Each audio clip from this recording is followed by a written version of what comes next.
क्योंकि जब तक महामाई की कृपा, महामाई की करुणा और महामाई की दया हमारे जीवन में नहीं होती है, तब तक हमें ऐसे कार्यक्रम करा भी नहीं पाते हैं। कराना तो दूर की बात है, हमारे मन में ऐसे विचार तक नहीं आ पाते हैं। यह विचार हमारे मन में कब आता है? जब हम उसके शरणागत हो जाते हैं, जब हम उनको समर्पण हो जाते हैं, तब महामाई कहती है अब तू जब समर्पण है तो मैं भी तेरे परिवार में आने के लिए तैयार हूं। और नहीं तो जो तू आवे एक पग, मैं आऊं पग 60, और जो तू कर रो काठ सो, तो मैं लोहे की लाठ। हमारा ब्रह्म, हमारी शक्ति, हमारी माता हमेशा कहते हैं तू अपने मन में विचार बनाकर तो देख, अगर उस विचार को मैं सफल ना कर दूं तब क्या ना। लेकिन हमारे मन में विचार कैसे बनते हैं कि आज तो बाजार घूम के आना चाहिए है? आज तो बढ़िया सी नई नई मूवी आई है, बाकी देख के आना चाहिए। लेकिन अगर कोई ये कहे कि मामा जी बटेश्वर दर्शन करने आ जाओ, अरे पंडित जी जब भोले बाबा की इच्छा होगी अपन आप बुला लेंगे। भोले बाबा की इच्छा तो होगी सो होगी, अपने मन में भी तो इच्छा होनी चाहिए। क्या पिक्चर हॉल तुमको बुलाता है कि मूवी देखने आ जाओ? बुलाता है? पिक्चर हॉल वाला फोन करता है कि मूवी देखने आ जाओ? क्या मार्केट वाला फोन करता है कि गोलगप्पे खाने आ जाओ? हैं?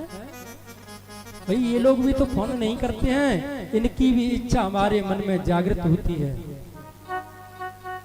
जिस प्रकार से हमारे जीवन में, जिस प्रकार से हमारे मन में हमेशा भोजन की इच्छा रहती है, हमेशा जल पीने की इच्छा रहती है, हमेशा सांसारिक कर्म करने की इच्छा रहती है, उसी प्रकार से जिस दिन हमारे मन में उस परमात्मा को पाने की इच्छा हो जाएगी तो मेरा परमात्मा दूर नहीं है, मेरी मैया आपसे दूर नहीं है। क्यों? क्योंकि हमारा भाव नहीं, और बिना भाव के तो कुछ नहीं मिलता इस संसार में। अगर हम 10 रुपए का घड़ा भी खरीदते हैं तो भी उससे 20 बार पूछते हैं भैया कुछ कम कर ले। और महामाई को हम चाहते हैं कि बिना भाव के मिल जाए। तो मेरे प्रभु प्रेमियों, सबसे पहले हमें अपने चित्त को शुद्ध करना होगा, और जब हमारा चित्त शुद्ध होगा तब हमारा मन शुद्ध होगा। और चित्त कब शुद्ध होगा? जब हमारा आहार और व्यवहार शुद्ध होगा। चित्त कब शुद्ध होगा? जब हमारा आहार और व्यवहार शुद्ध होगा। अब सबसे पहले तो आजकल हमने अपना आहार बिगाड़ रखा है, आजकल हमने अपना भोजन बिगाड़ रखा है, आजकल हमने अपनी दिनचर्या को बिगाड़ रखा है। मैं देखता हूं कि आजकल के बच्चे रात को 1-1 बजे तक तो मोबाइल चलाते हैं और सुबह 10 बजे जगते हैं। भैया अगर हमें मैया को और ब्रह्म को बुलाना है तो हमें ब्रह्म मुहूर्त में जगना पड़ेगा, और जिसने ब्रह्म मुहूर्त को ही नहीं देखा है तो वो ब्रह्म को क्या देखेगा? और उस मोबाइल से उनको कोई काम नहीं है, केवल वो नाचना देखना है, उनको कॉमेडी देखनी है कि कौन क्या कह रहा है। और आजकल हमारे यहाँ भोजन की व्यवस्था बिगड़ गई।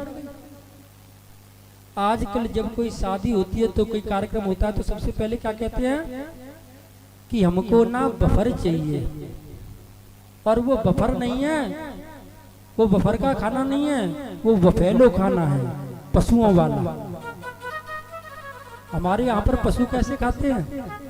हैं, खड़े होकर खाते हैं कि नहीं खाते हैं। और एक ही नाद में जाके सारे पशु लग जाते हैं, लग जाते हैं कि नहीं लग जाते हैं। उसी प्रकार से हम लोग भी सब उन्हीं नादों में जाके लग जाते हैं जो जगह जगह सजी हुई हैं। बस ये है कि पशुओं की किसी नाद में चारा होता है, किसी में पानी होता है, और वहां पे भी वैसी नाद में जगह जगह रखा है। ना तो पशु देख रहा है कि वही जूठा मुंह उसमें लगा दिया और वही जूठा मुंह उसमें लगा दिया, और वही तो हम करते हैं, अपने जूठे हाथ से उसमें से भी ले लिया, उसमें से भी ले लिया और उसमें से भी ले लिया। तो हमारा ये आहार शुद्ध हुआ क्या? प्रभु प्रेमियों कहते हैं कि जैसा खाओगे अन्न और वैसा बनेगा मन, और जैसा पियोगे पानी वैसी बनेगी वाणी। क्या कहते हैं कि अगर हमें अपने जीवन को सुधारना है तो सबसे पहले अपनी दिनचर्या को सुधारो, क्योंकि हम जैसा अन्न खाते हैं, जैसा पानी पीते हैं, वैसा ही हमारा भाव बनता है, वैसे ही हमारे विचार बनते हैं, और उसी प्रकार से हमारी दिनचर्या बनती है। आज फिर ये